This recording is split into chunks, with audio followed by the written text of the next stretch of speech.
Bonjour à toutes et à tous, j'espère que vous allez bien. On se retrouve pour le brief du samedi 16 novembre, il est 10h30. Aujourd'hui, on va parler donc des news économiques, du ratio long and short, du funding, open interest, des liquidations. On regardera ce que font les wells en finissant par l'analyse technique de Bitcoin. Mais avant ça, on va regarder donc ce qui s'est passé hier. Je vous avais dit donc on avait un OB juste ici, donc l'OB H4 qui était juste là. On voit que on avait réagi pas mal quand même en rentrant dedans, mais ça a été stoppé directement. Donc celui-là, on peut l'enlever. Et ensuite, ce qu'on a fait, c'est que ici, on avait un FVG. Et c'est là où on a été rejeté. Donc là, il y avait un trade à tenter. Clairement, moi, je l'ai tenté. J'avais donc un short juste au-dessus. Donc le but était de target donc cette mèche-ci. Donc je suis rentré juste ici avec un stop loss donc au-dessus de la mèche. Et le but était de venir target donc ces plus bas juste ici. Et donc, ce qui s'est passé, c'est que j'ai vu après coup, quand on a rebondi, donc juste ici, que on avait une trendline juste là. Et en fait, on a rebondi sniper dessus et également sur l'OB M15. Et en fait, c'est là où ça a été mon erreur, c'est que j'ai pas analysé là où on pouvait rebondir à court terme. En fait, j'avais analysé quand on était donc juste ici, mais pas après.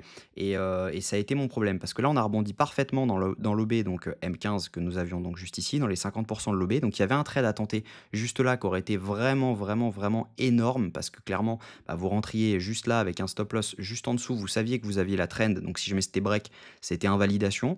Et vous pouviez target donc les beaucoup plus hauts, donc potentiellement cette zone-ci. Et il y avait un RR de 8 à prendre. Donc moi, ce que j'ai fait, c'est que quand on était juste là, j'ai quand même clôturé 50% de mon trade. Donc j'ai pris un R. Et derrière, je me suis fait BE, donc voilà, donc j'ai pris un R sur ce trade, mais voilà, c'est l'erreur que j'ai commis pour ce trade parce que clairement, j'aurais pu tout TP ici et inverser la position pour derrière rentrer avec une beaucoup plus grosse position parce que le SL était vraiment, vraiment, sniper quoi, donc enfin l'entrée était sniper, le SL était vraiment proche, donc finalement le risk reward était juste énorme et par conséquent, on pouvait venir chercher donc les plus hauts ici parce qu'on avait pas mal de liquidités à venir chercher. Donc c'était un RR de 8. Donc voilà l'erreur que j'ai commis hier et voilà un peu ce qui s'est passé donc hier. Donc ce FVG, on peut l'enlever. Cette zone-ci, on peut l'enlever. La trend, on peut la laisser. Et là, on a toujours notre zone baissière H4 sur laquelle, si jamais on valide en dessous, on passera baissier en H4. Mais pour le moment, on reste haussier. Si jamais on regarde les news économiques de la semaine prochaine, on va avoir à 11h mardi l'inflation européenne. On aura également mercredi le stock de pétrole brut. Donc mercredi, ça va pas être une grosse journée. Mardi non plus en soi. Cependant, voilà, on aura toujours bien sûr les marchés US qui vont driver le marché. Jeudi, on aura l'inscription au chômage hebdomadaire. Ça, c'est une news qui est vraiment attendue parce que voilà, c'est un peu là-dessus qu'on voit si jamais les US vont bien ou non. On aura également l'indice manufacturier de la Fed de Philadelphie à 14h30, donc ça va être impactant également. Et vendredi, on aura le PMI manufacturier, PMI service à 15h45, donc ça va être également très impactant sur les marchés. Donc faites attention à ces horaires-là cette semaine. Au niveau du ratio long and short, on a une augmentation du nombre de shorts sur les dernières 24 heures. Donc clairement, ça nous met la puce à l'oreille sur le fait qu'on peut aller un petit peu plus haut. Donc clairement, voilà, on voit qu'il y a eu environ 300 millions de shorts en plus sur les dernières 24 heures et par conséquent, le pump n'est peut-être pas fini. Donc faites attention à ça parce que voilà, on peut quand même continuer à up. Si jamais on regarde les funding open interest, on voit que ce sont essentiellement des shorts qui se sont ouverts. Je vais enlever ça, on n'en a pas besoin. Mais voilà, on voit que ce sont essentiellement des shorts qui se sont ouverts juste ici. On voit donc une hausse de l'open interest avec une baisse des funding juste ici. Donc ça veut dire que juste là, il y a pas mal de shorts qui sont en train de s'ouvrir, donc on n'est pas à l'abri de squeeze ces shorts pour derrière pouvoir retracer potentiellement dans cette OB et derrière pouvoir potentiellement repartir à la hausse. Et ça serait vraiment intéressant de venir chercher cette zone-ci pour derrière pouvoir potentiellement entrer une entrée. Et on verra derrière si jamais il y a des FVG, et cetera, pour avoir un SL serré ou non.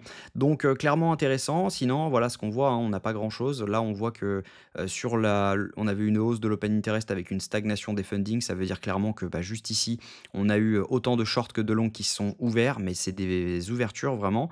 Là, on voit que il y a eu une baisse de l'open interest avec une hausse des fundings. Donc ça veut dire que ce sont des shorts qui se sont fermés juste ici. Donc potentiellement, ils imaginaient qu'on allait short squeeze, chose qu'on n'a pas encore fait. On a encore des liquidations à venir à prendre au-dessus. Si jamais on regarde les liquidations sur 24 heures, on a quand même du monde à venir prendre aux 88 554 dollars. On a du monde également aux 87 000, mais on a encore un cluster à venir prendre autour des 92 000. C'est ce dont je parlais il y a 2 minutes. on a quand même des clusters à venir prendre au niveau de l'ATH, donc on n'est pas à l'abri de faire une mèche à 93 000, au minimum à 92 400. Donc voilà, on a des chances à mon avis de pump, mais on a quand même des chances d'avoir un tout petit rect avant et ce serait plutôt, pas mal d'ailleurs parce que ça permettrait, d'avoir une zone clean pour ne pas retracer si jamais, on vient à liquider tout le monde parce que derrière, vous savez comment ça fonctionne, on vient liquider un côté pour derrière reprendre l'autre. Donc ça serait cool si jamais on pouvait liquider avant et derrière repartir à la hausse. Ça nous donnerait des entrées.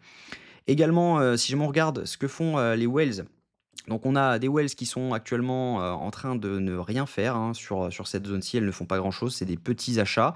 Les retails, eux, sont en train de vendre et les micro whales sont en mini achat également. Donc ça veut dire que potentiellement ce pump-là a été drive par les contrats dérivés et donc ça veut dire qu'il y a énormément d'ouverture, hein, sur tous les exchanges. Si jamais on regarde donc techniquement, c'est ce que je vous disais, on a un order block à venir prendre donc juste ici. Je vais le tracer. Potentiellement, on a un order block à venir prendre juste ici. Il y a eu de la demande, hein, là-dedans, donc ça veut dire que ça coïnciderait également avec la trendline potentiellement parce que ça n'arriverait pas tout de suite. Ça pourrait arriver courant de la soirée. On peut très bien revenir chercher cette zone-ci juste là. Donc derrière, on pourrait liquider juste ici. Derrière, on repart à la baisse. On vient chercher cette zone et derrière, on repart. Et cette trendline se resterait donc tranquille.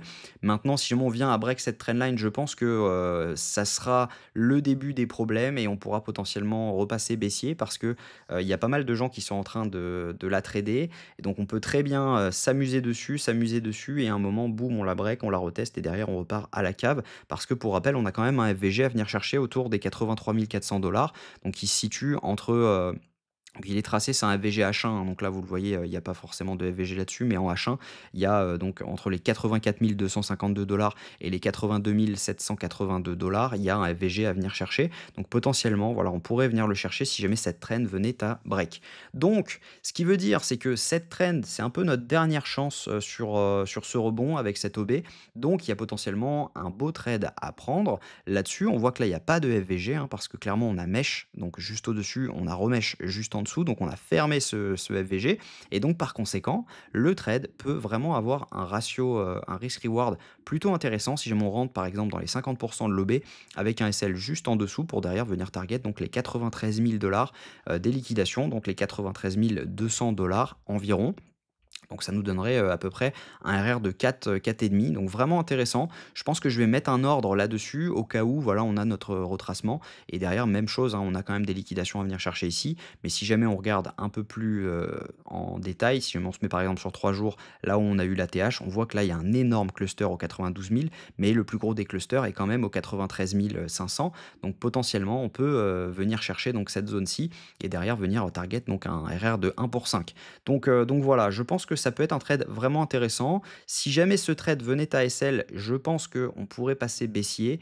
Tant qu'on ne valide pas, bien sûr, sous cette zone, on n'est pas baissier en H4, on restera baissier en low time frame, mais pas encore en haut time frame. Donc voilà, faites attention quand même, mais voilà, je pense que ça, c'est un trade qui peut être vraiment intéressant d'entrer autour des 89 700 avec un SL autour des 88 900 et un TP autour des 93 500 Je pense que je vais le mettre en ordre et puis on verra ça.